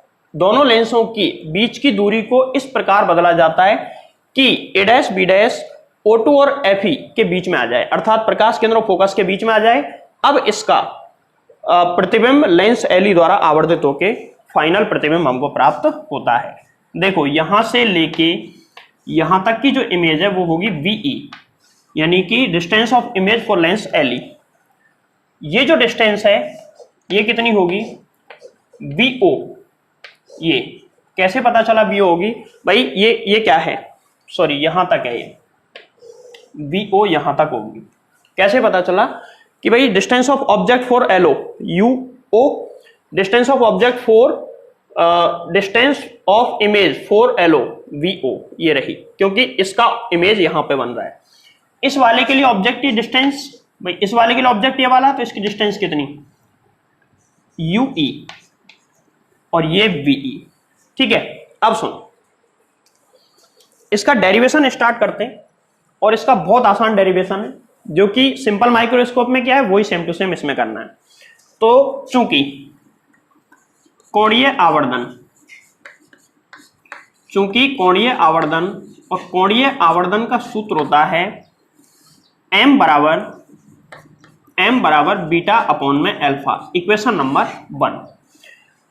अब देखो, अल्फा की वैल्यू कैसे निकालें और बीटा की कैसे निकालें, ये सोचने वाली बात है। तो यहां पे अगर तुमको ये पता है कि अल्फा क्या है बीटा क्या है तो तुम इजीली सॉल्व कर दोगे। भाई बीटा क्या होता है, बीटा होता है कि माइक्रोस्कोप का फाइनल इमेज जो बन रहा है उसके लिए कितना एंगल है। इसमें हमारी आंख कहां पे होगी, कहां से हम देख रहे होंगे इसको, हम यहां से देख रहे होंगे। जब हम यहां से देखेंगे तो हमारी आंख पर जो फाइनल इमेज है वो प्रतिबिंब जो कितना एंगल बनाएगा, ये वाला एंगल बनाएगा। अगर हमारी आंख जस्ट यहीं तो होगी तो ये वाला एंगल बनेगा, और इसको बीटा से डिनोट किया जाता है। ये कितनी भी दूरी पे हो सकता है, वो अलग अलग कंडीशन हम इसके लिए लेंगे आगे चल के। लेकिन अल्फा कैसे निकालते हैं? अल्फा होता है इस डायग्राम के बाहर, हमें ऑब्जेक्ट को डी डिस्टेंस पर रखना होता है और तब देखा जाता है कि आंख पे कितना एंगल बन रहा है, वो होता है अल्फा। तो सबसे पहले हम क्या करते हैं, सबसे पहले तो अल्फा का मान निकाल लो। अल्फा का मान, जो कि निकालना नहीं है, हमको पहले से पता है, सिंपल माइक्रोस्कोप में भी काम में लिया है। अल्फा का मान tan अल्फा, अल्फा नेग्लिजिबल है, tan अल्फा लगभग बराबर अल्फा बराबर AB अपॉन में D, ठीक है।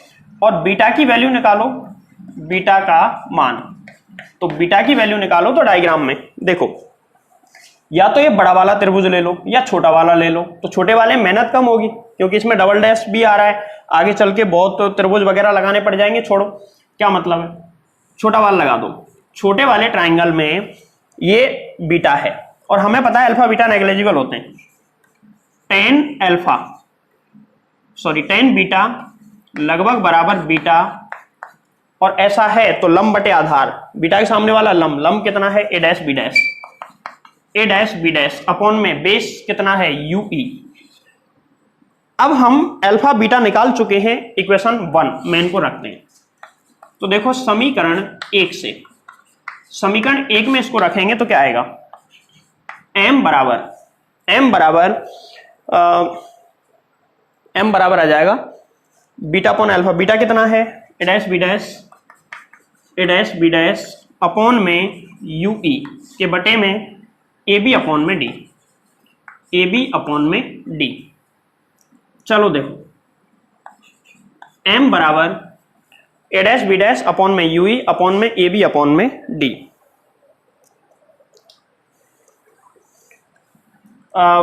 इसको क्या लिख सकते हैं हम, इसको लिख सकते हैं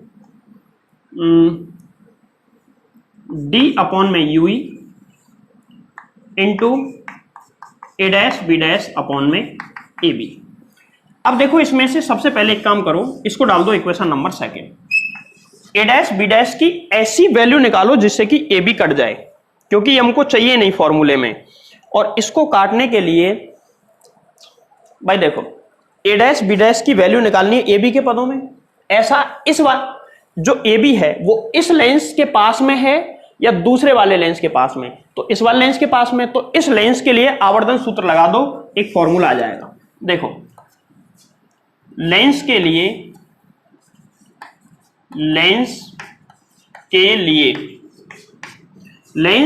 कौन से वाले लेंस के लिए, लेंस LO के लिए आवर्धन सूत्र से, लेंस LO के लिए आवर्धन सूत्र से। अब लेंस के लिए आवर्धन, वो लेंस सूत्र और आवर्धन सूत्र पढ़े हमने काफी वीडियो पहले, उसके लिए फॉर्मूला होता है m बराबर v अपॉन u। m बराबर क्या होता है, v अपॉन u, फॉर्मूला पढ़ा होगा। लेंस LO के लिए लगाना है तो MO, और इसमें v कितना है, VO, और VO प्लस का या माइनस का, प्लस का है, पॉजिटिव साइड में है। और u कितना है, UO, प्लस या माइनस, ये होता है माइनस। एक बार फिर से देख लें, ये माइनस होता है, तो ये माइनस होगा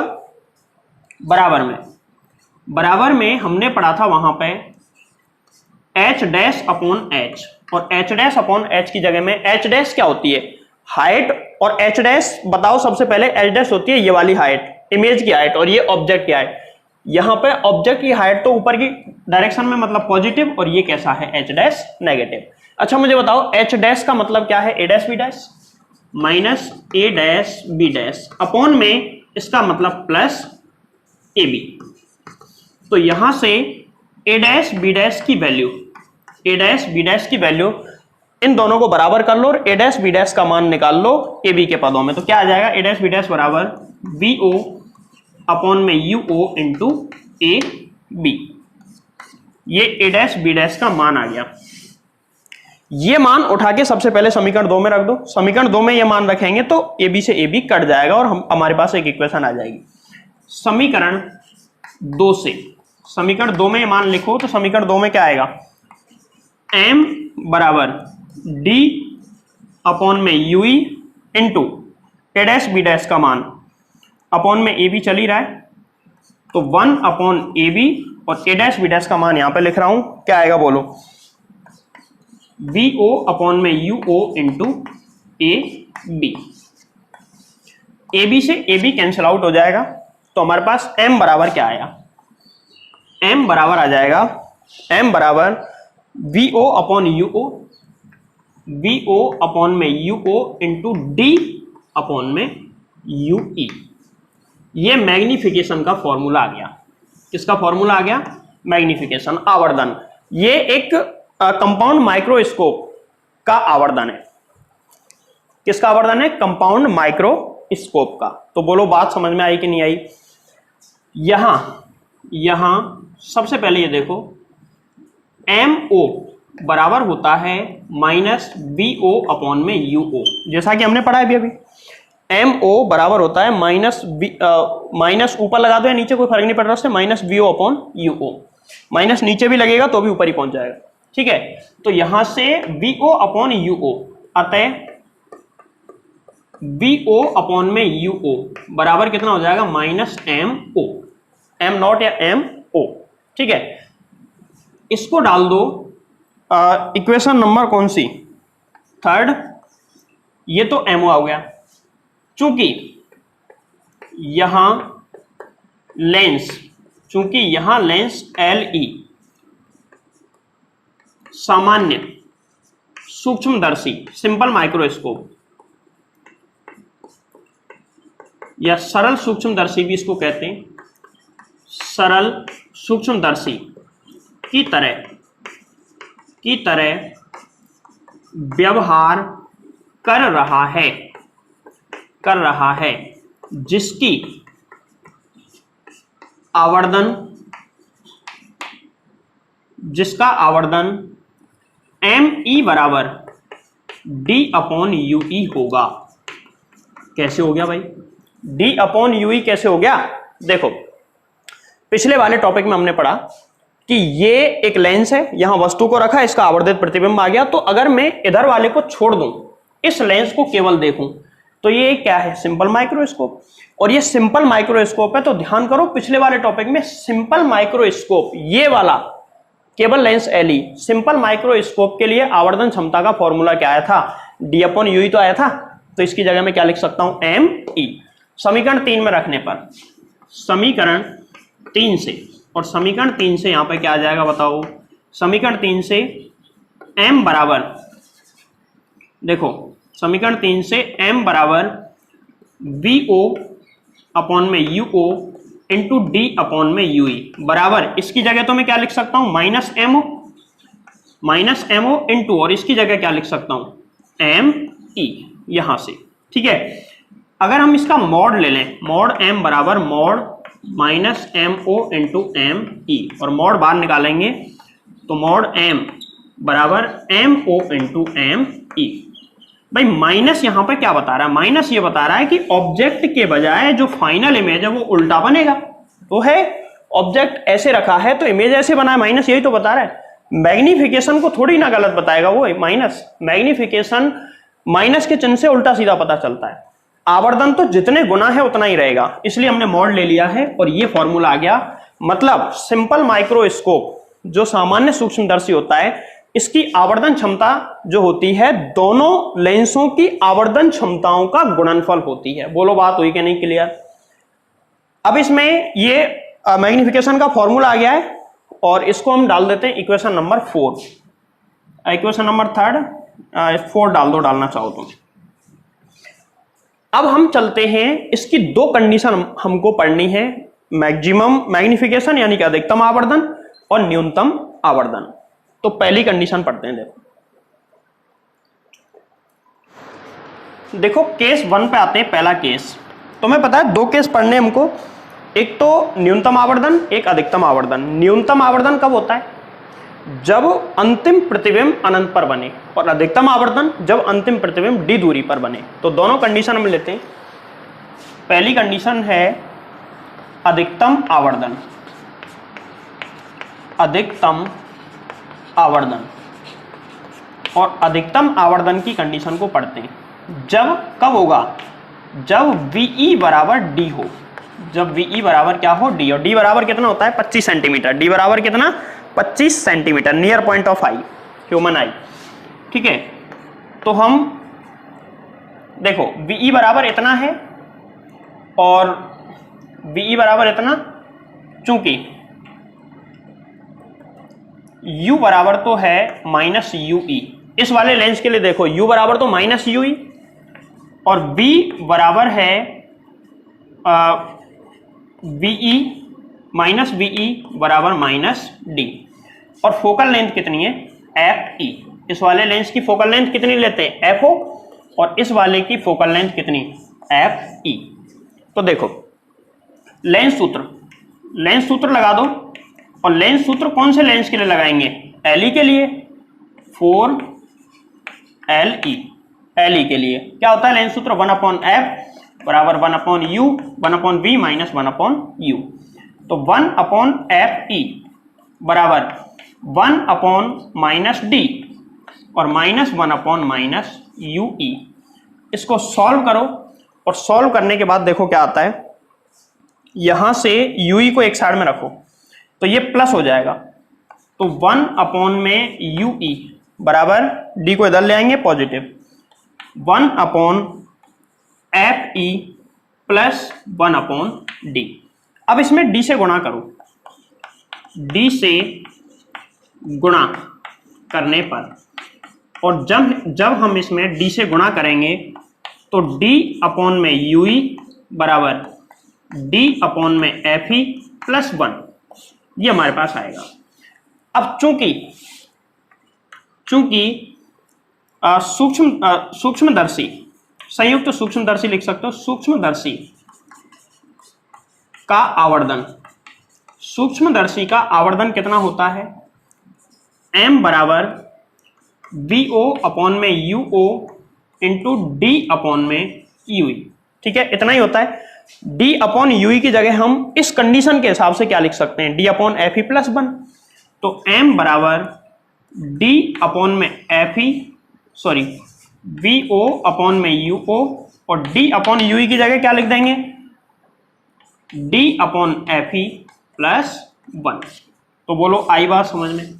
ये आवर्धन है कब, ये आवर्धन कब है, जब अंतिम प्रतिबिंब d दूरी पर बने, यानी कि अधिकतम आवर्धन है, और अधिकतम आवर्धन है तो यहां पर मैक्सिमम हम लिख सकते हैं। ये मैक्सिमम मैग्निफिकेशन का फॉर्मूला है फॉर कंपाउंड माइक्रोस्कोप। अब केस सेकंड लेते हैं, केस सेकंड सुनो, थोड़ा इधर से मिटा देता हूं इसको, कोई काम नहीं आ रहा डायग्राम उस साइड में। केस सेकंड देखो, ये केस फर्स्ट कंप्लीट हुआ, केस सेकंड न्यूनतम आवर्धन, न्यूनतम आवर्धन, न्यूनतम आवर्धन। देखो न्यूनतम आवर्धन या फिर इसको सामान्य एडजस्ट या नॉर्मल एडजस्टमेंट भी कहते हैं। ठीक है, न्यूनतम आवर्धन, न्यूनतम आवर्धन कब होगा, जब अंतिम प्रतिबिंब b बराबर अनंत पर बने। कहां पर बने, अनंत पर। ये वाली जो डिस्टेंस है अनंत हो, ये अनंत पर बने, तो ऐसी स्थिति में मैग्निफिकेशन हम निकालेंगे तो अनंत पर बनेगा। तो देखो सूत्र यही काम में लेंगे, u बराबर माइनस ue, v बराबर माइनस ve बराबर अनंत, और f बराबर fe, ये f बराबर fe। लेंस सूत्र लगाएंगे 4LE 1/fe plus 1/d, d की जगह पे यहां पे v की जगह d आ गया और वहां पे अनंत आ जाएगा, तो 1/fe बराबर प्लस 1/ue आएगा। तो f बराबर तो कितना लेंगे fe, u बराबर माइनस ue, v बराबर अनंत। तो लेंस सूत्र लगा दो, लेंस सूत्र लगाने पे क्या आएगा, 1/f बराबर 1/v माइनस 1/u। कंडीशन लगाओ, 1/fe बराबर 1 अनंत और माइनस 1/-ue। यहां से आ गया 1/fe बराबर +1/UE। इसमें d से गुणा करो, जब इसमें d से गुणा करेंगे तो d से गुणा करो, d से इंटू करने पर क्या आएगा, d/UE बराबर d/FE। या अब देखो, चूंकि सूक्ष्मदर्शी की आवर्धन क्षमता ये होती है, चूंकि सूक्ष्मदर्शी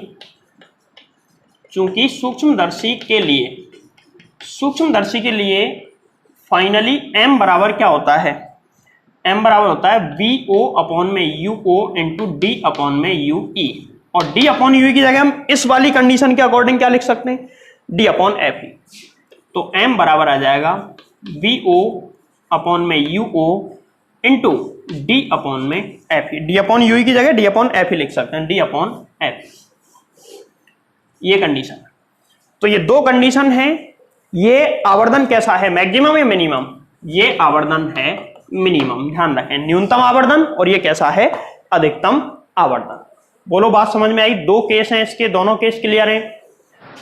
देखो इसमें से कुछ फॉर्मूले और हम निकाल लेते हैं जो कि न्यूमेरिकल्स में हमारी हेल्प करेंगे।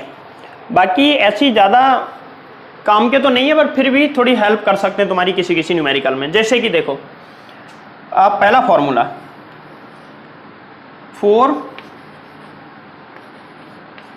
मैक्सिमम मैग्निफिकेशन,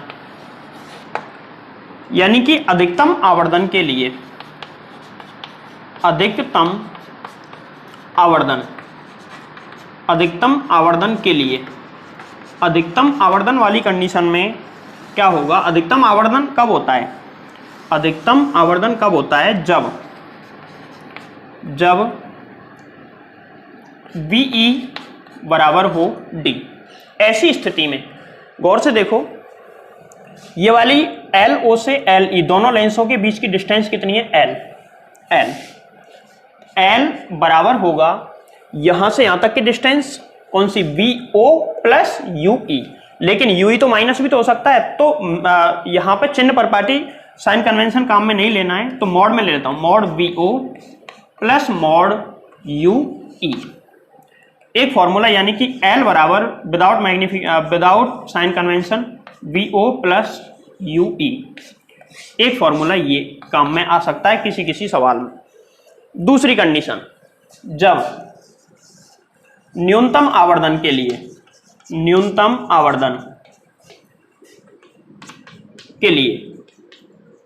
और न्यूनतम आवर्धन के लिए एक, चूंकि अभी मैक्सिमम के लिए क्या आया था, L बराबर VO प्लस UE।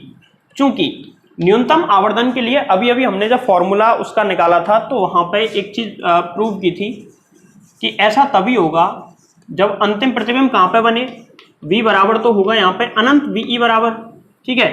तो ऐसी स्थिति में UE बराबर आएगा FE के, और ऐसी स्थिति में L बराबर क्या हो जाएगा, VO प्लस FE। तो किसी किसी न्यूमेरिकल में ये दोनों फॉर्मूले तुम्हारी हेल्प कर सकते हैं। माइक्रोस्कोप का बेसिक थ्योरी कंप्लीट होती है यहाँ पे। तो देखो एक सवाल पढ़े, बहुत अच्छा सा सवाल है, सिंपल सवाल है और स्टेट बोर्ड में पूछे जाने वाला सवाल है।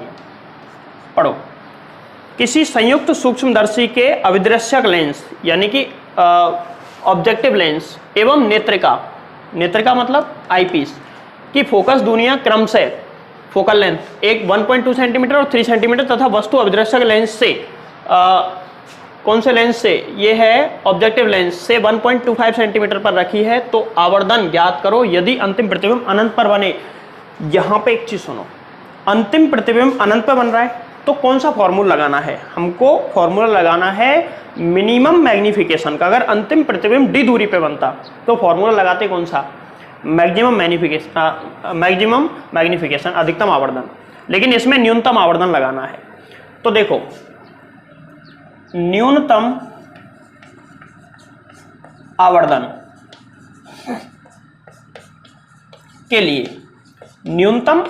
के लिए आवर्धन सूत्र होता है m बराबर VO/UO into D/FE। VO/UO into D/FE, ये फॉर्मूला होता है, ठीक है।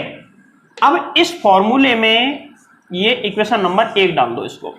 इस फॉर्मूले में हमको क्या क्या दिया है वो लिख लेते हैं, अगर कुछ नहीं है तो वो निकालना पड़ेगा और इसमें रख के आंसर आ जाएगा। चलो, तो सवाल में क्या क्या दे रखा है, तो गिवन दैट, जो दिया है वो लिख लो।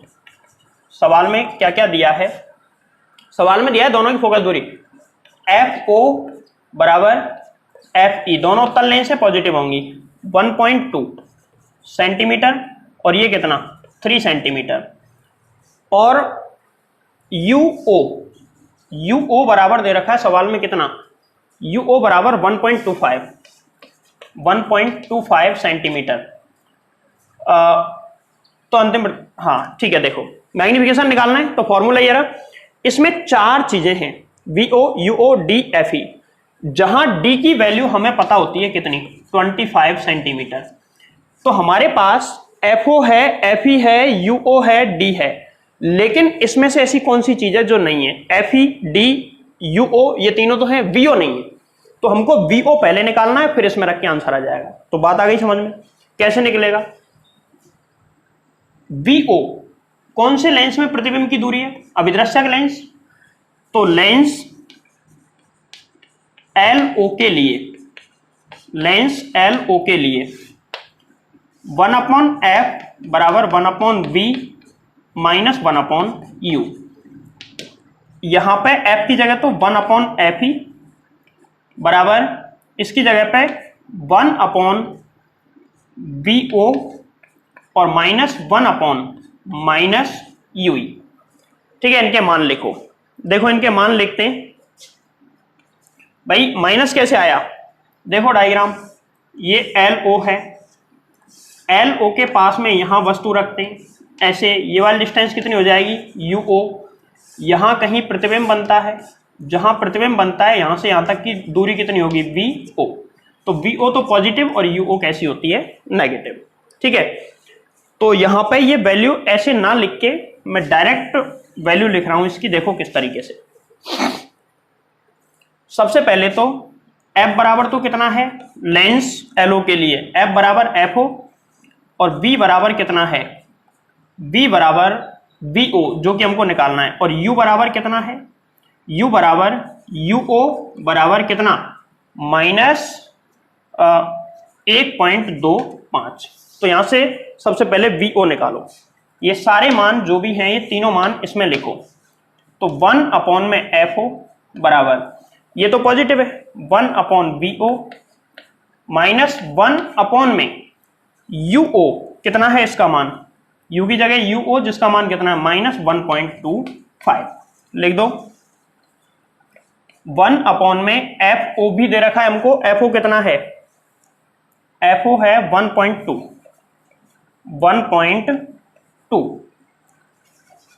1/VO बराबर, इसको ये पॉजिटिव है इधर लाएंगे कैसा हो जाएगा नेगेटिव, 1/1.2 और माइनस 1 में 1.25। ठीक है, एलसीएम लो इसका, और एलसीएम लेने के बाद क्या आएगा देखो, 1/VO बराबर, इसका एलसीएम लेते हैं, इनका एलसीएम इन दोनों गुणा करके ले लेना, गुणा करके आएगा 1.5। अब 1.5 इन दोनों गुणा करके आया तो इसका आंसर आ जाएगा 1.25 माइनस इसका आ जाएगा 1.2। इसको 2 जीरो भी लिख सकते हैं हम, इसको माइनस कर लो, 1/VO बराबर, यहाँ पे क्या बचा देखो 0.05 अपॉन में 1.5। अब यहाँ से VO की वैल्यू कितनी आ गई देखो, VO बराबर 1.5 अपॉन में 0.05, भाग लगाओ इसमें। तो पहले 0 रिमूव कर देता हूं मैं, 2 0 मतलब 150/5। तो VO बराबर आ जाएगा कितना, 150 में 5 का भाग लगा दो, 5 के 15 30 सेंटीमीटर। VO बराबर कितने सेंटीमीटर, 30 सेंटीमीटर। VO बराबर 30 सेंटीमीटर आ चुका है।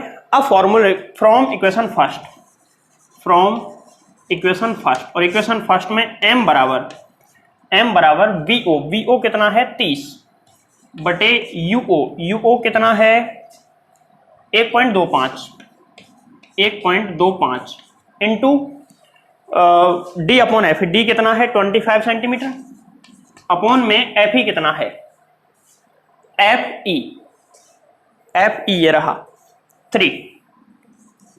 तो देखो m बराबर ये 10 टाइम कटेगा, 10 बार कट जाएगा और ये इससे इसको काटेंगे तो ये कितने, ये तो आ गया 10 इंटू 10 आ गया, तो यहां से 0 रिमूव कर दो, 10 इंटू 25 बटे 125 और 2 0 यहां पे आ जाएंगे। ठीक है, 0 रिमूव कर दी। अब इसका भाग लगा लो तो m बराबर आ जाएगा 25,000 बटे 125। इसको काटो, इसको मैं ऐसे लिख सकता हूं 25 इंटू 1000 बटे 125, काटो m बराबर ये से 5 बार कटेगा तो 1000 बटे 5 और m बराबर 200। मतलब ये कि अगर ये चौक इतनी छोटी सी है, अगर हम इसको ऐसे माइक्रोस्कोप में से देखेंगे जिसकी स्पेक्स इतनी है तो हमको वो 200 गुना बड़ा दिखाई देगा। कितने गुना बड़ा दिखाई देगा? 200 गुना। अब ये तो था सवाल, ऐसे सवाल में तुम गलती क्या क्या कर सकते हो वो सुनो। इसमें ये सभी की सभी सेंटीमीटर में दी गई है सवाल में। अगर तुमको एक भी चीज मीटर में दे दी जाए तो या तो सबको मीटर में लेना या सबको केवल किस में लेना, सेंटीमीटर में। तो या तो सबको मीटर में लो या सबको सेंटीमीटर में। अच्छा मुझे बताओ मैग्निफिकेशन का, आवर्धन का मात्रक क्या होना चाहिए, यूनिट क्या है इसकी? क्योंकि m बराबर होता है बीटा अपॉन अल्फा। बीटा क्या है? एंगल, ये भी एंगल है और कोणों का कोई भी मात्रक नहीं होता है। और जब दो मात्रकहीन राशियों का अनुपात भी मात्रकहीन ही होगा तो इसको नोट कर लें सवाल को, इसका कोई मात्रक नहीं होगा। 200 गुना, मात्रक तो नहीं होता पर गुना कह सकते हैं हम, 200 गुना प्रतिबिंब बनेगा वस्तु की तुलना में। दूसरा सवाल पढ़ें, ये भी बहुत अच्छा सवाल है। 2 सवाल ही करवाऊंगा तुमको, अच्छे 2 सवाल करा दिए, बाकी सब तुम कर सकते हो जो तुम्हारी जो भी तुम्हारी स्टेट बोर्ड की बुक में दे रखे हैं। सवाल पढ़ें, एक संयुक्त सूक्ष्मदर्शी की अभिदृश्यक एवं नेत्रका की फोकस दूरी इतनी और इतनी है, पहले जैसा यहां तक, तथा इसकी लंबाई 15 सेंटीमीटर है। ये अलग चीज आ गई भाई साहब, लंबाई 15 सेंटीमीटर है तो यूई और m ज्ञात करो यदि अंतिम प्रतिबिंब निकट बिंदु पर बने। इसमें 2 पॉइंट ऐसे हैं जो समझने जरूरी है। निकट बिंदु मतलब 25 सेंटीमीटर दूरी d पर बने, अनंत पे नहीं है इसमें। और लंबाई कितनी है? l बराबर, भाई दोनों लेंस जितनी दूरी पे होंगे वही तो लंबाई है। l बराबर कितना है? 15 सेंटीमीटर। तो सबसे पहले इसमें जो दिया है वो हम लिख लेते हैं। गिवन दैट, जो दे रखा है वो लिखो। सबसे पहले क्या क्या दिया है कि FO बराबर 2 सेंटीमीटर, FE बराबर 6.25 सेंटीमीटर तथा इसकी लंबाई 15 सेंटीमीटर है। मतलब इसकी जो लंबाई है, लेंथ 15 सेंटीमीटर है। और कुछ नहीं दिया, बाकी सब कुछ पूछ लिया। क्या क्या पूछा है, क्या क्या फाइंड करना है? फाइंड करना है हमको यूई और m, मतलब m ही फाउंड करना है, बट m ui के बिना नहीं निकलेगा इसमें। देखो खैर इसका डायग्राम बना लो एक बार। अगर तुमने डायग्राम बना लिया सब कुछ समझ आ जाएगा। एक चीज और, इस सवाल में L दे दिया और अंतिम प्रतिबिंब कहां पे बन रहा है? d दूरी पर। तो जब अंतिम प्रतिबिंब d दूरी पर बनता है तो उस L का फॉर्मूला क्या होता है? L बराबर होता है VO प्लस UE। अनंत पे बनता तो UE की जगह F ही लिख देते। समझ में आई बात? L बराबर VO प्लस UE। इस फॉर्मूले का यूज कहीं ना कहीं होगा। तो देखो हम सबसे पहले, ऐसा होता है माइक्रोस्कोप, ये माइक्रोस्कोप है, ऐसे यहां पे वस्तु रखते हैं तो उसका प्रतिबिंब यहां कहीं बन जाता है, यहां पे। अब यहां से फाइनल प्रतिबिंब इधर प्राप्त होगा इसका। एक किरण ऐसे जाएगी और दूसरी किरण ऐसे जाएगी, दोनों कहीं इधर मिलेंगी, जहां भी मिलती है वहां इसका प्रतिबिंब बनेगा। ये वाली डिस्टेंस कितनी होती है? ये LO और ये LE। ये वाली डिस्टेंस होती है UO।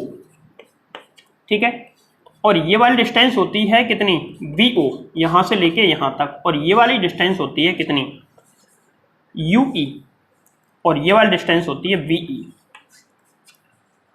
तो ऐसी स्थिति में मैग्निफिकेशन का फॉर्मूला क्या होगा?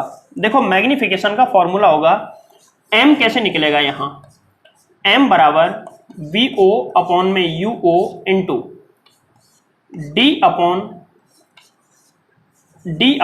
UE,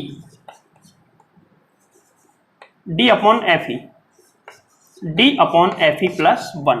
इस फॉर्मूले से मैग्निफिकेशन निकलेगा। तो इस फॉर्मूले में क्या क्या चाहिए, देखो क्या क्या है, क्या क्या चाहिए वो देख लो, सारी चीजें अपने आप निकल के आ जाएंगी सामने। VO चाहिए, VO हमारे पास है क्या, कहीं नहीं है। UO चाहिए, कहीं है क्या, कहीं भी नहीं है। D का मान फिक्स होता है 25 सेंटीमीटर, FE हमको दे रखा है, मतलब इस वाले ब्रैकेट में कुछ नहीं चाहिए हमको, ये दोनों निकालने हमको कैसे भी करके, और इन दोनों के अलावा ये भी इसने पूछा है तो ये भी निकालना है। तो देखो इस वाले लेंस के लिए फोकल लेंथ होती है FE, दे रखी है हमको, यहां पे FE में 4 लेंस LE, लेंस LE के लिए FE बराबर कितना दे रखा है, 6.25, और इसके लिए VE बराबर कितना दे रखा है, 25 सेंटीमीटर। कैसे पता चला, VE बराबर अंतिम प्रतिबिंब निकट बिंदु पर बने, तो VE बराबर 25। अब हम UE निकाल लेंगे, कैसे निकालेंगे, सूत्र होता है 1/f बराबर 1/v माइनस 1/u, ठीक है। तो यहां पे 1/FE, VE और UE, इन सब के मान लिख दो, आंसर आ जाएगा। तो अब मैं सॉल्व करने वाला नहीं हूं भाई, तरीका बता रहा हूं केवल। FE पता है हमको, VE हमको पता है, और यहां पे देखो VE पॉजिटिव होता है, सॉरी हाँ VE नेगेटिव होगा, VE -25 होगा, -25, और FE पॉजिटिव ही होगा, और UE यहां से सॉल्व करके निकालना, UE का मान निकाल लोगे, UE हमको पता चल जाएगा यहां से। अब UE पता चल गया, UE पता चल गया, UE पता चलने के बाद चूंकि L बराबर है VO प्लस UE, L बराबर कितना है 15 प्लस VO, और बराबर VO प्लस UE हमने अभी अभी निकाला है, ये अभी निकाला है UE का मान यहाँ पे उठा के रख देंगे, और यहां से VO का मान हमारे सामने आ जाएगा, ये VO का मान आ गया, मान के चलो VO आ गया। अब हम क्या करेंगे, अभी भी VO चाहिए, UO चाहिए, DFE ये तो है, मतलब VO तो निकल गया, और UE हमसे पूछा था सवाल में अलग से, वो भी निकल गया। अब बचा UO निकालना है। तो देखो इस वाले लेंस LO के लिए, लेंस सूत्र लगाओ। तो इसके लिए देखो U बराबर क्या है, UO जो कि हमको निकालना है, और V बराबर क्या है, VO, और F बराबर है FO, ठीक है। देखो VO पॉजिटिव है, UO नेगेटिव है, और UO तो शायद निकालना है इसमें, हाँ UO निकालना है, तो प्लस माइनस लेने की जरूरत नहीं, अपने आप आ जाएगा, प्लस का आएगा तो प्लस का, माइनस अपने आप आ जाएगा, माइनस ही आएगा। वैसे ये पॉजिटिव लेना है, ये पॉजिटिव, फॉर्मूला 1/FO बराबर 1/VO माइनस 1/UO। इस फॉर्मूले में कौन कौन से मान लिखेंगे, देखो VO यहां निकाल दिया है, VO का मान यहां से लिख दो, UO हमको निकालना है, FO सवाल में दे रखा है, कितना है FO 2 सेंटीमीटर, इसको रख के किसका मान निकल जाएगा, UO, ये UO का मान निकल गया। अब क्या करेंगे हम, इसको इक्वेशन नंबर 1 डाल देना, UO पता है, VO पता है, UE पूछा था निकाल ही दिया, ये 25, और ये कितना FE कितना है, FE है 6.25, सारे मान लिख दो इसमें, फ्रॉम इक्वेशन फर्स्ट में आंसर रखो और आंसर निकालो, m बराबर कितना आया, कमेंट करके मुझे बताना इसका आंसर कितना आ रहा है। आज की वीडियो यहीं पे होती है एंड। अब अगले लेक्चर में हम पढ़ेंगे, और जिस टॉपिक का नाम है टेलीस्कोप के बाद अगला लेक्चर आएगा मानव नेत्र का, और मानव नेत्र के बाद कुछ एक टॉपिक ऐसे रह गए हैं बीच में, छोटे छोटे टॉपिक हैं वैसे तो, पर वो रह गए हैं बीच में, तो 1-2 वीडियो लेक्चर उसके भी ऐसे करके करीब 22 से 23 लेक्चर में ये चैप्टर कंप्लीट हो जाएगा।